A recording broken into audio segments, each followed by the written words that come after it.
Warung es milik Arman berdiri di tepi jalan kecil yang menghubungkan kampung dengan hamparan kebun karet tua. Setiap sore, tempat itu selalu dipenuhi anak-anak yang pulang mengaji atau sekadar mencari jajanan manis sebelum maghrib. Namun, sore itu berbeda. Langit digelayuti awan kelabu. Cahaya matahari seolah disaring oleh kabut tipis yang menggantung rendah. Angin hanya berhembus pelan, seperti ragu untuk lewat. Arman sudah selesai menyusun botol-botol sirup ketika suasana di sekitar warung tiba-tiba berubah hening. Tidak ada suara sepatu anak-anak berlari. Tidak ada suara ibu-ibu berbicara dari kejauhan. Sunyi itu datang tiba-tiba. Bukan seperti sunyi kampung biasa, tetapi sunyi yang membuat seseorang menoleh tanpa sebab. Lalu muncul seorang anak kecil. Entah dari mana ia datang. Tidak terdengar langkah mendekat. Tidak ada suara rerumputan terinjak. Ia hanya muncul, berdiri tepat di depan warung. Usianya kira-kira 7 tahun. Memakai baju lusuh yang motifnya seperti pakaian lama zaman 80-an. Warna coklat pudar seakan sudah sering dicuci dengan sabun batangan. Rambutnya rapi, wajahnya pucat. Namun, matanya tampak jernih dan sopan. Arman, yang awalnya membelakangi arah jalan, sedikit tersentak saat melihatnya. Bukan karena takut, hanya karena tidak mendengar kehadiran anak itu. Anak itu menatap es lilin yang berjejer di baskom. "Bang, boleh beli es satu?" Suaranya pelan, hampir seperti berbisik, tapi jelas. Arman tersenyum kecil. "Boleh dik, mau rasa apa? Ada stroberi, vanila, sama jeruk." Anak itu menunjuk salah satunya. Tanpa banyak bicara, gerakannya halus, nyaris tanpa suara. Setelah menerima es itu, ia merogoh kantong bajunya yang sudah usang. Arman mengira ia akan mengeluarkan uang receh seperti biasanya anak-anak lain. Namun yang keluar justru beberapa helai daun kering. Tipis, warnanya kecoklatan seperti sudah jatuh dari pohon berminggu-minggu lalu. Anak itu mengulurkannya dengan ekspresi polos. "Ini buat bayar, Bang." Arman terdiam sejenak. Ia memandangi daun itu, lalu memandangi wajah anak itu. Tidak ada kesan bercanda di sana. Justru ada ketenangan yang aneh. Ketenangan yang tidak lazim dimiliki anak seusianya. "Ini daun, Dik?" tanya Arman. Bingung, namun tetap sopan. Anak itu mengangguk sekali. "Iya, Bang. Di tempatku nilainya sama." Jawaban itu membuat udara di sekitar warung terasa lebih berat. Seolah kata-kata bocah itu mengendap dan tidak mau hilang. Daun itu sendiri tampak biasa saja, tapi cara anak itu menyerahkannya seperti ritual kecil yang tidak dimengerti manusia. Arman hampir ingin bertanya lagi, tapi anak itu sudah memalingkan kepala. Ia menatap ke arah jalan setapak menuju rumpun bambu tua di belakang warung. Garis bibirnya melengkung sedikit, seperti mendengar sesuatu yang tidak terdengar oleh manusia lain. Arman menelan ludah. "Kamu rumahnya di mana, Dik?" Pertanyaan itu dilontarkan dengan nada hati-hati. Anak itu hanya tersenyum tipis, sebuah senyum yang tidak memberikan jawaban apapun. Ia berbalik, lalu melangkah pergi dengan gerakan yang begitu ringan, sampai-sampai tanah tidak tampak terinjak. Sekejap saja, tubuhnya lenyap di balik kabut senja yang mulai turun. Arman memandangi dondon itu di telapak tangannya. Daun biasa, kering, rapuh, tapi entah mengapa terasa salah. Bukan salah bentuknya, tapi salah konteksnya. Seakan ia diberi sesuatu dari dunia yang lain. Dan sore itu, untuk pertama kalinya sejak membuka warung, Arman merasa bahwa wilayah kecil tempatnya berjualan bukan sekadar jalur kampung biasa. Ada sesuatu yang bersembunyi antara rimbun bambu dan kabut sore. Sesuatu yang memperhatikan. Sesuatu yang mengirimkan seorang utusan kecil dengan wajah manusia. Namun entah apakah ia benar-benar manusia. Senja merapat. Warung es terlihat sama seperti biasa. Tapi sejak bocah kecil itu datang, keheningan yang tersisa tak lagi terasa seperti keheningan sore. Ada sesuatu di baliknya. Sesuatu yang belum bernama, tapi sudah mulai bergerak perlahan. Keesokan harinya, Arman membuka warung seperti biasa. Matahari belum benar-benar terbenam, namun warna jingga di langit terlihat lebih tipis, seperti ditarik perlahan oleh awan kelabu. Ia masih memikirkan daun-daun kering yang diberikan oleh anak misterius kemarin. Daun itu kini tergeletak di sudut meja kayu. Tidak ia buang, tidak pula ia simpan dengan sengaja. Hanya dibiarkan di sana. Namun seolah selalu mencuri perhatian, tiap kali mata Arman melintas, warung mulai kembali ramai oleh anak-anak yang membeli jajanan. Semua berjalan normal. Suara riang mereka memenuhi udara. Namun di tengah keramaian itu, Arman beberapa kali menoleh ke arah jalan setapak yang menuju rumpun bambu, seakan menunggu sosok yang tidak seharusnya ia tunggu. Dan benar, saat langit mulai kehilangan cahaya terakhirnya, hening itu muncul lagi, bukan mematikan suara, tetapi merayap pelan, seperti kabut yang menyelinap di sela-sela keramaian. Anak-anak yang tadi tertawa, kini mulai pulang satu persatu. Bau tanah lembab mulai terasa. Dari balik bayangan pohon ketapang, sosok kecil itu muncul lagi. Kali ini lebih perlahan, namun tetap tanpa suara langkah. Seolah tubuhnya tidak memiliki berat yang cukup untuk menimbulkan bunyi.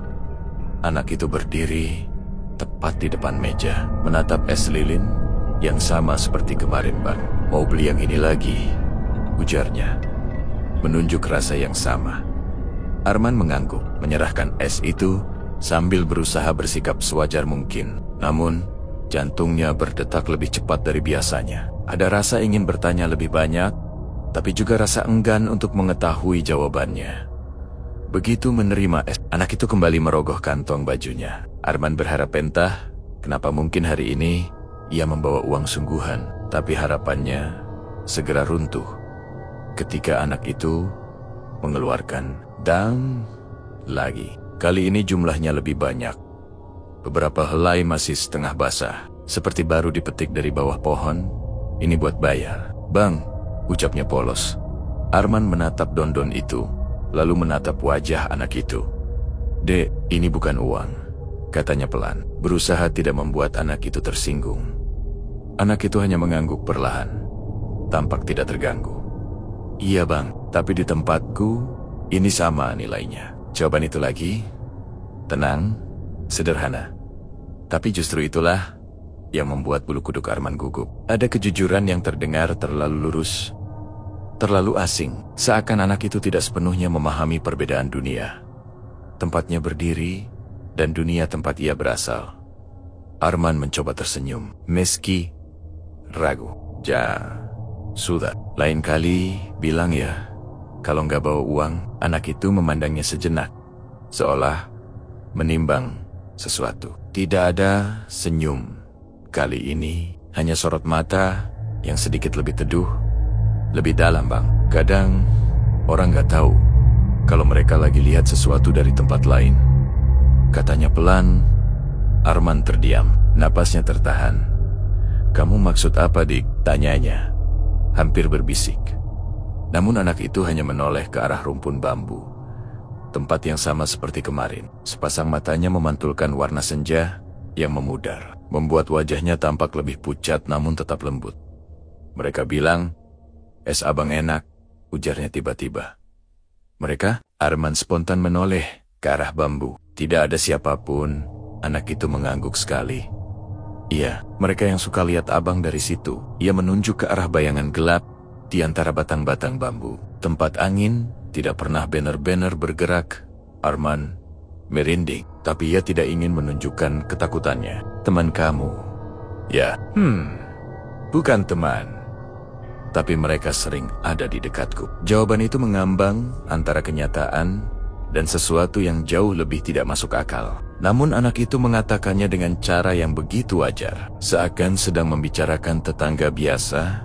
Setelah itu, anak itu berbalik tanpa banyak bicara. Ia berjalan perlahan menuju jalan setapak, langkahnya ringan dan samar. Sesaat sebelum tubuhnya tertelan oleh bayangan pepohonan, ia menoleh sekali lagi, bang. Besok, aku datang lagi. Lalu ia menghilang di antara kabut senja, meninggalkan Arman dengan don-don basah di tangan dan 1000 pertanyaan yang tiba-tiba terasa lebih dingin daripada es yang ia jual. Warung kembali sunyi. Hanya suara sendok yang ditata Arman di meja terdengar sedikit bergetar. Ia tahu hari-hari berikutnya tidak akan sama lagi. Dunia kecil, tempatnya berjualan, perlahan mulai memperlihatkan sisi yang selama ini tersembunyi. Dan semuanya dimulai dari seorang bocah kecil yang membayar es dengan don-don yang tidak masuk akal. Sejak 2 hari berturut-turut menerima pembayaran daun dari bocah misterius itu, Arman tidak bisa lagi memperlakukan kejadian tersebut sebagai hal kecil. Ia mencoba mengalihkan pikiran, tetapi setiap kali menutup warung, ia melihat don-don itu tergeletak di pojok meja, seolah menuntut perhatian. Ada yang kering, ada yang lembab, ada pula yang warnanya tidak biasa seakan berasal dari pohon yang tidak dikenal di kampung ini. Sore itu, langit memerah tipis. Angin bertiup lebih kencang, membuat dedaunan di sekitar warung bergerak serempak. Di kejauhan, suara anak-anak yang bermain mulai mereda, digantikan suara azan yang menggema pelan. Arman baru saja mengelap meja ketika langkah kaki berat mendekat. Pak Roni, tetangganya, muncul dengan sarung disampirkan di leher dan sandal jepit yang sudah aus. Lelaki itu dikenal sebagai orang yang lebih banyak mengamati daripada berbicara. Namun kali ini, wajahnya tampak sedikit lebih serius, Man. Tadi aku lihat kamu kayak melamun dari jauh, ujar Pak Roni sambil duduk di bangku depan warung. Ada? Apa? Warung sepi. Arman ragu, tetapi pada akhirnya membuka suara. Pak, saya mau tanya sesuatu, tapi jangan kaget ya. Pak Roni tersenyum kecil. Aku ini sudah tua, Man. Jarang kaget. Koba, bilang. Arman menghela napas, lalu mengambil beberapa helai daun dari sudut meja. Ia meletakkannya di depan Pak Roni tanpa kata-kata tambahan. Pak Roni memandangnya. Pada awalnya, ia tampak bingung. Namun, perlahan, ekspresinya berubah. Matanya menyipit, bibirnya menegang. Ia mengangkat satu daun dan memutarnya pelan di antara jari. Ini dari mana? Suaranya lebih pelan, hampir berbisik. Arman menjawab dengan hati-hati. Dari seorang anak yang beli es di sini. Wajah Pak Roni mengeras. Anak? Anak kampung sini? Arman menggeleng. Tidak tahu, Pak. Waktu dia datang, seperti muncul tiba-tiba. Dan dia bayar pakai daun ini. Beberapa detik berlalu tanpa kata, hanya suara bambu yang bergesek di kejauhan. Lalu Pak Roni berkata, Man, kamu pernah dengar cerita tentang anak bunian? Arman terdiam. Ia pernah mendengar istilah itu dari cerita lama di kampung sebelah tentang makhluk yang tinggal di antara dunia manusia dan dunia lain. Mereka mirip manusia, tapi tidak sepenuhnya.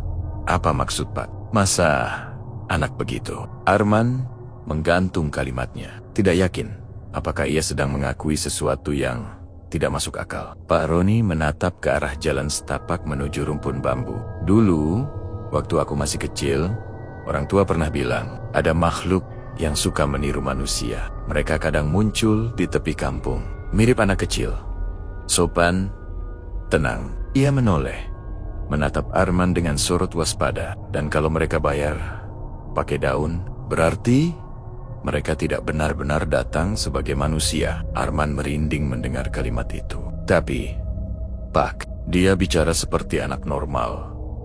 Senyum, kelihatan baik. Bukan soal baik atau tidak, Man, jawab Pak Roni. Dunia mereka beda, cara mereka melihat nilai juga beda. Sejenak, keduanya terdiam. Angin mengibas kain sarung di bahu Pak Roni. Matahari sudah turun lebih dalam, meninggalkan warna oranye yang hanya tersisa sedikit di langit barat. Pak Roni lalu menambahkan, kalau anak itu datang lagi, hati-hati. Jangan terlalu diajak dekat.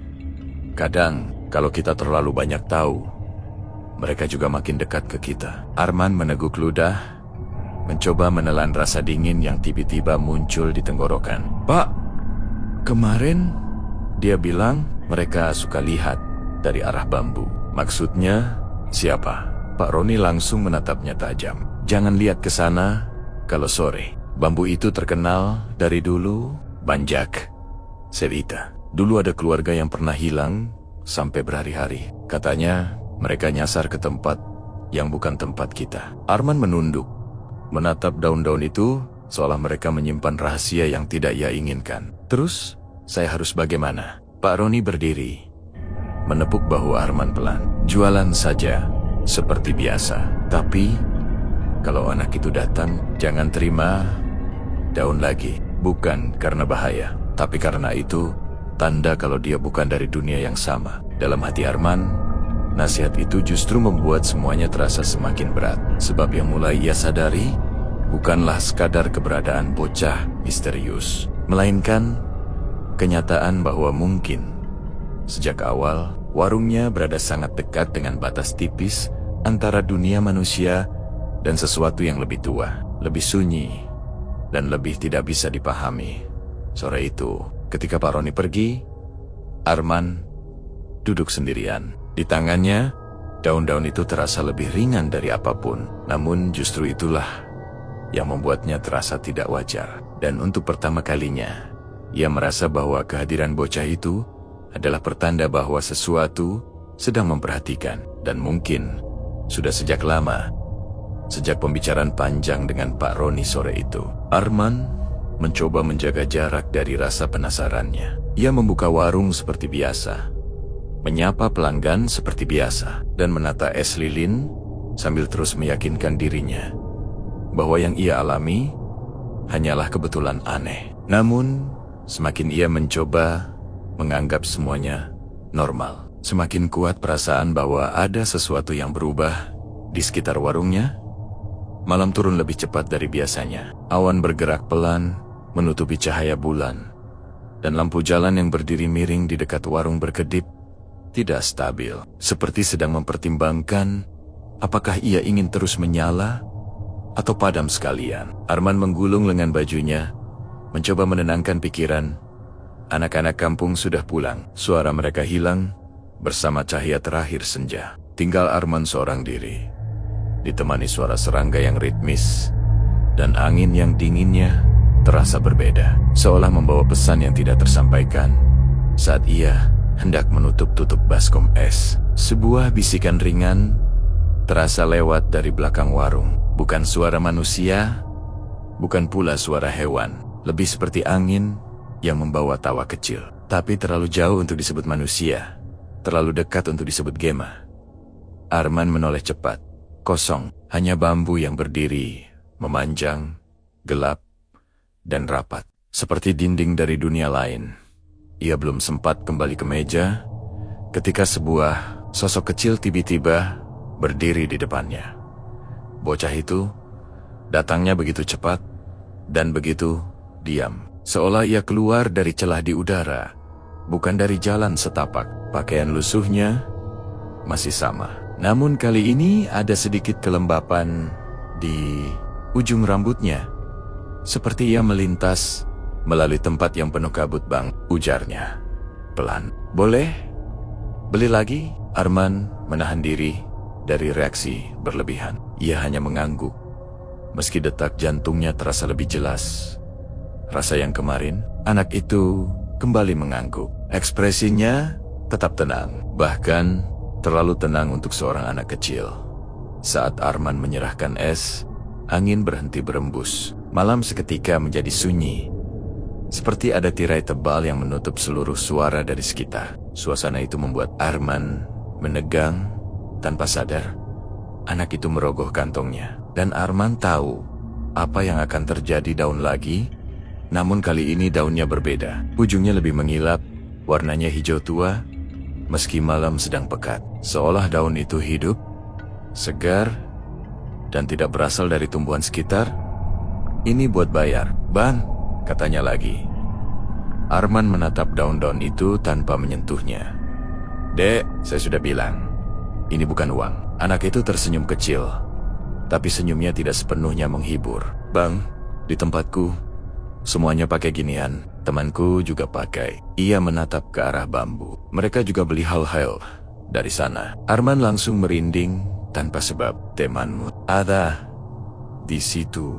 Anak itu mengangguk pelan. Ya, mereka suka lihat abang kalau malam. Arman menelan ludah. Lihat. Apa? Lihat abang tutup warung? Lihat abang beresin meja. Mereka suka yang bergerak pelan, jawab bocah itu. Suaranya datar, tapi tidak mengancam. Mereka bilang, tempat abang terang. Arman memaksa tersenyum tipis. Terang? Iya. Mereka bilang, abang gampang dilihat. Ada keheningan lain yang turun setelah kata itu. Hening yang bukan sekadar sepi. Hening yang seperti dipenuhi tatapan tak kasat mata. Arman akhirnya mengambil daun itu dengan gemetar halus. Dek, kamu sebenarnya dari mana? Pertanyaan itu meluncur begitu saja. Anak itu tidak langsung menjawab. Matanya memandang ke sisi kanan warung, lalu ke gelapnya bambu. Aku dari dekat sini bang, tapi jalannya beda dengan jalan abang. Arman tidak mengerti. Namun sebelum ia bisa bertanya lagi, tawa kecil terdengar samar, sangat pelan, seperti suara anak-anak bermain dari kejauhan. Tapi tidak ada siapapun selain mereka. Arman menoleh cepat, tetapi tidak melihat apapun. Anak itu berkata lembut, seolah menenangkan. Tenang aja bang, mereka gak ganggu. Mereka cuma ikut aku datang. Ucapan itu tidak menenangkan sama sekali. Setelah menerima es, anak itu berjalan pergi. Tidak berlari, tidak melenggang, hanya berjalan pelan dengan langkah yang tidak meninggalkan suara. Tubuhnya meresap ke dalam gelap malam, menuju arah bambu. Dan seperti biasa, ia menghilang sebelum mencapai batang pertama.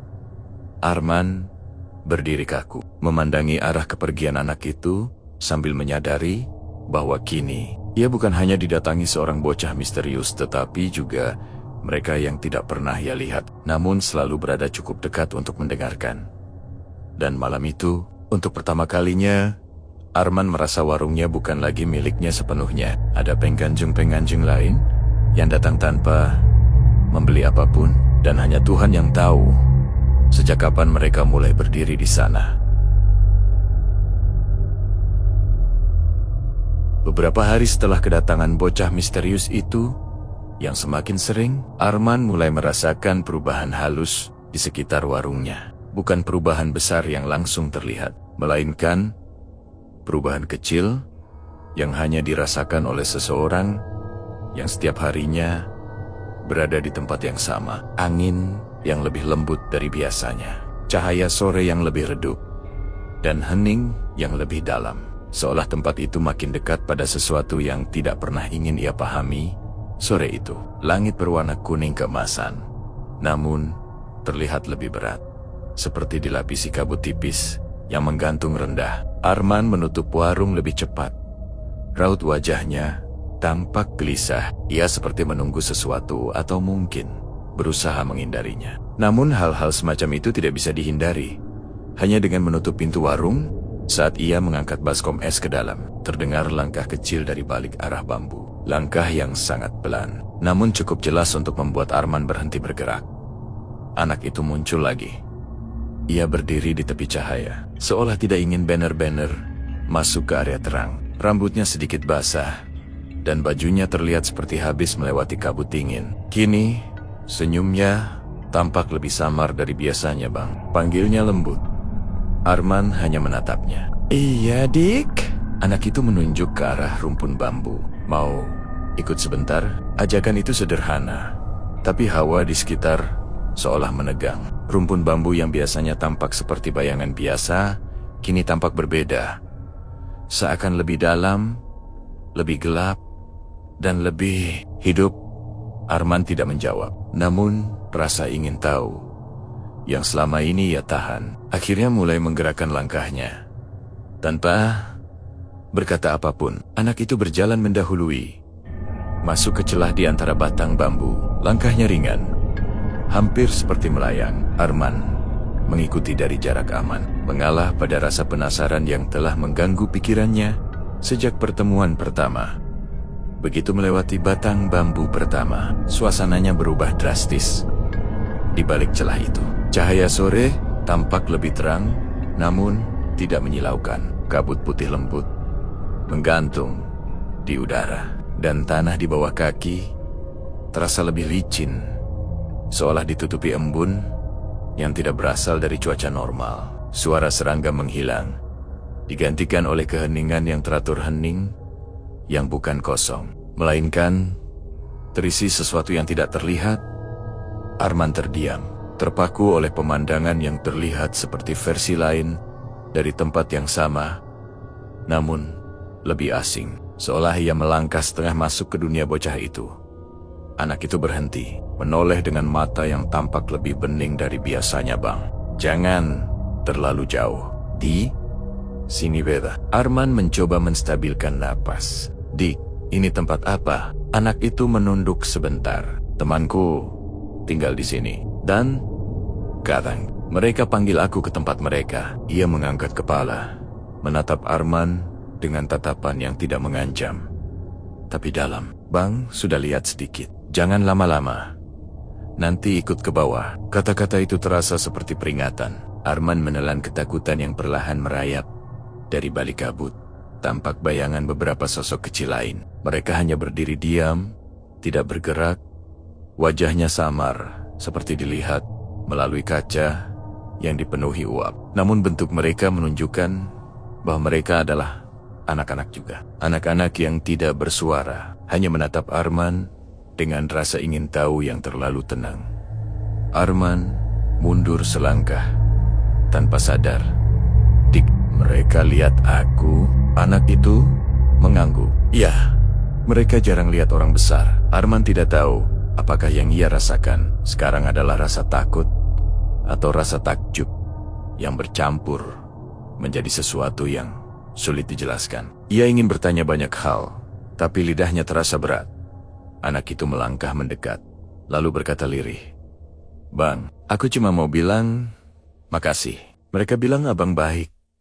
Makanya mereka izinkan aku datang. Arman terpaku. Ia tidak tahu apakah itu pujian atau peringatan. Sekarang abang harus mundur. Lanjut anak itu. Kalau terlalu jauh, nanti abang lupa jalan pulang. Arman langsung mundur beberapa langkah. Dan benar begitu ia menjauh, kabut mulai menipis, cahaya berubah, kembali menjadi temaram sore yang biasa ia kenal. Suara serangga kembali terdengar satu persatu, dan dunia tampak normal lagi. Saat ia menoleh ke depan, anak itu sudah berada tepat di batas bambu, tersenyum tipis. Nanti aku datang lagi, Bang. Kemudian, ia melangkah mundur, perlahan, dan saat tubuhnya semakin masuk ke dalam kabut, ia menghilang sepenuhnya. Bukan memudar, bukan berlari, hanya menghilang seperti pintu yang ditutup oleh dunia lain. Arman berdiri lama, menatap bambu yang kembali diam seperti sebelumnya. Sore itu, ia benar-benar tahu satu hal.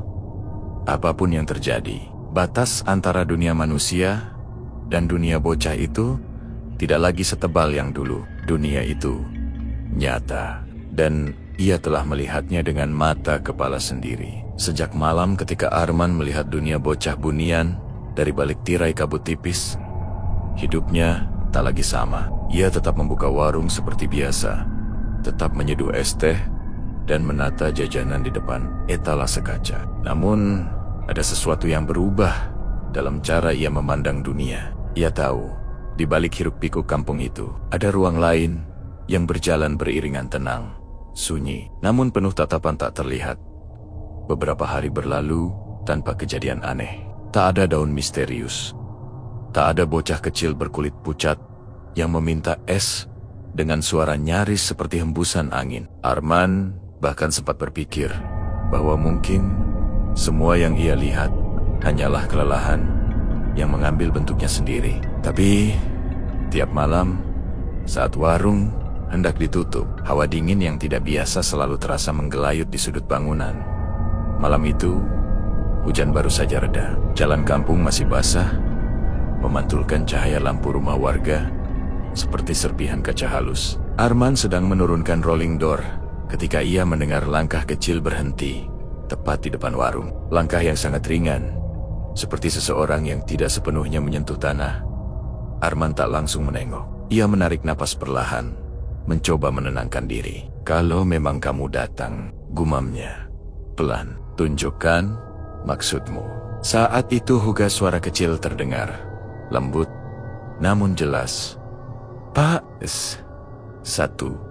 Lahi. Arman menutup matanya sejenak. Suara itu sama persis seperti yang ia dengar beberapa malam sebelumnya. Ketika ia membuka mata, seorang bocah berdiri di depan warung. Wajahnya tetap sama halus, pucat, dan matanya seperti memantulkan cahaya dari tempat lain. Namun, ada sesuatu yang berbeda. Bocah itu tampak lebih biasa. Tidak seaneh terakhir kali Arman melihatnya. Arman mengambilkan es teh. Tangannya sedikit bergetar, tapi tidak sekuat dulu. Bocah itu menerima dengan kedua tangan, lalu mengangguk pelan. Terima kasih, Pak. Arman menunggu, dan benar bocah itu kembali mengulurkan telapak tangannya. Di atasnya, sehelai daun kecil, masih basah seperti habis tertimpa embun. Meski tak ada embun di malam setelah hujan, ini bayarannya. Arman menatap daun itu. Sederhana, tidak bercahaya, tidak berubah menjadi uang. Daun biasa, tapi justru itu yang membuatnya terasa lebih berat daripada apapun. Arman menggeleng pelan. Kamu dari dunia yang berbeda, ya? Bocah itu tidak menjawab, hanya menatap, lalu tersenyum kecil. Senyum yang tidak menyeramkan, lebih seperti ucapan terima kasih yang tidak mampu disampaikan. Dengan kata-kata, Arman menunduk. Biarlah malam ini, biar aku yang traktir kamu. Untuk pertama kalinya, bocah itu tampak terkejut. Matanya sedikit membesar, lalu ia menggenggam kembali daun itu dan menurunkannya perlahan. Pak baik, ucapnya singkat. Setelah itu, bocah itu berjalan pergi. Langkahnya tetap ringan, tapi kali ini tidak menghilang tiba-tiba. Ia benar-benar berjalan, melewati jalan basah yang memantulkan bayangannya. Arman memperhatikan sampai sosok mungil itu hilang di tikungan. Ketika Arman menutup rolling door, ia menemukan satu benda kecil di ambang pintu. Daun jangk tadi, tapi bentuknya jauh lebih rapi, berwarna lebih segar, seperti baru dipetik dari pohon yang tidak tumbuh di dunia manusia. Arman mengambilnya perlahan. Pembayaran terakhir. Ya, ia tidak tahu apakah bocah itu akan kembali atau tidak. Tapi untuk pertama kalinya, ia merasa tidak perlu takut. Dunia mereka mungkin berbeda, tapi tidak semuanya harus menimbulkan kengerian. Beberapa hanya datang untuk mengingatkan manusia bahwa ada hal-hal yang tidak harus dipahami, cukup dihargai. Malam itu, Arman menatap daun di tangannya dengan perasaan yang sulit dijelaskan. Dan tak mengapa, ia merasa warung kecilnya tidak lagi sendirian di dunia ini.